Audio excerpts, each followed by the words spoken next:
What's up, fight fans? This is Kurt DeVille with Counterpunch Boxing News, and I have some new news concerning Manny Pacquiao, Errol Spence, Yordenis Ugas, and Deontay the Bronze Bomber Wilder. Okay, we know Ugas beat Pacquiao by unanimous decision last night. It was a good fight.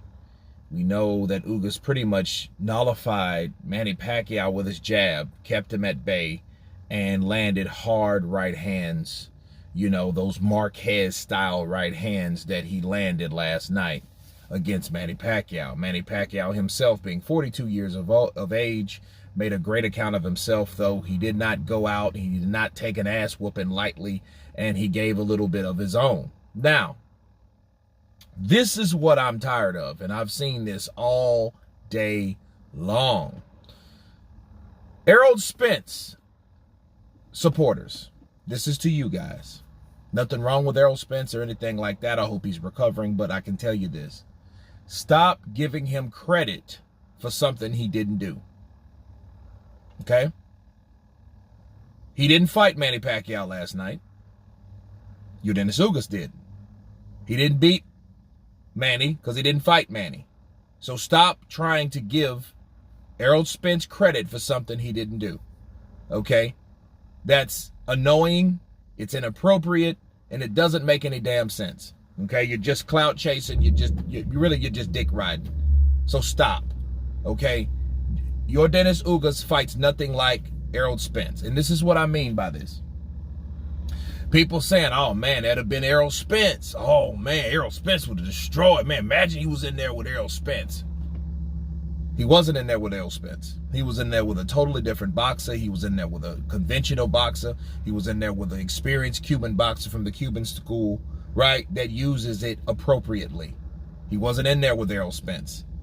And for the record, if he would have fought Errol Spence, it probably would have been a better fight for Manny, because Errol Spence uses his jab as a probing jab to come inside to throw punches to the body and get on the inside, okay?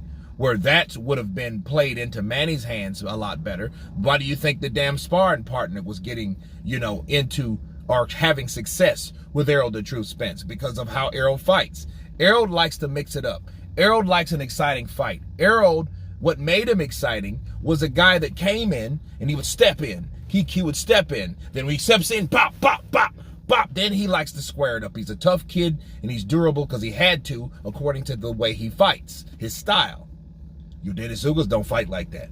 Yordenis Ugas was coming in, leaning over, bat, taking a step back, bat, taking a step back.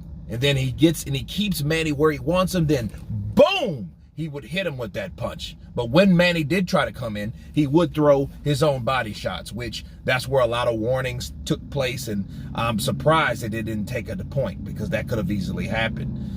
Because the referee was on Ugas's neck all night last night. I have to mention that. But Errol Spence is in recovery. Errol Spence shouldn't get credit for something that someone else did.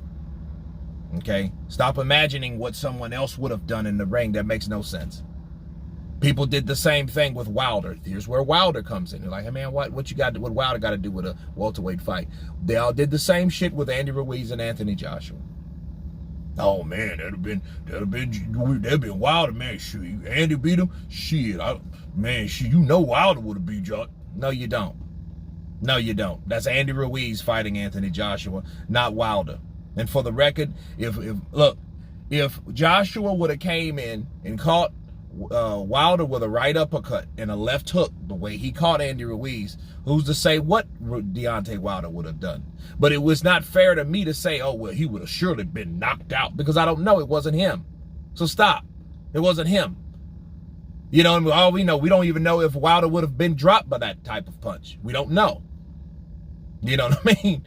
But, because he's a strong guy. But he's been down before with guys that don't supposed to punch harder. You draw your own conclusion. But at the end of the day, he was not in there fighting Joshua. Andy Ruiz was. Okay? And that's a totally different situation. But people did that when he fell. So now you're talking about Manny as though, oh man, Manny would have been destroyed on this 42-second fight, this, that, and the other. You don't know that. You don't know that because Errol Spence wasn't in there. And then, look, if Errol Spence was in there to play devil's advocate and he would have came in with a probing jab and Manny Pacquiao would have, boom, caught him with a left hook, what do you think would happen? That would be more of what you should say based on how Errol Spence fights, not Yordenis Ugas. Errol Spence, people, is not Yordenis Ugas. Okay? They don't fight alike. You know what I mean? They're not even the same stance. Okay, so they're nothing alike. They're aggressive at times. Errol Spence, I feel, is more aggressive than Yordenis Ugas. I think Yordenis Ugas is a better boxer than Errol Spence, but I think Errol Spence is a better fighter than Yordenis Ugas, because Yordenis Ugas does get the winging shots to the body, and the punch placement is not as accurate as someone like Spence. That's what I feel about both of those guys, if you can compare them to. But it was only one dude that fought Manny Pacquiao last night, and his name is Yordenis Ugas. So I was just setting you guys straight, all you Errol Spence, whatever, fanatics or whatever you want to call yourselves. This is for you guys. But anyway, you guys tell me what you think about Manny Pacquiao, Yordenis Ugas, Errol Spence, Deontay Wilder, Anthony Joshua, and Andy Ruiz. Of course, please subscribe, and you guys been Counterpunch. Peace.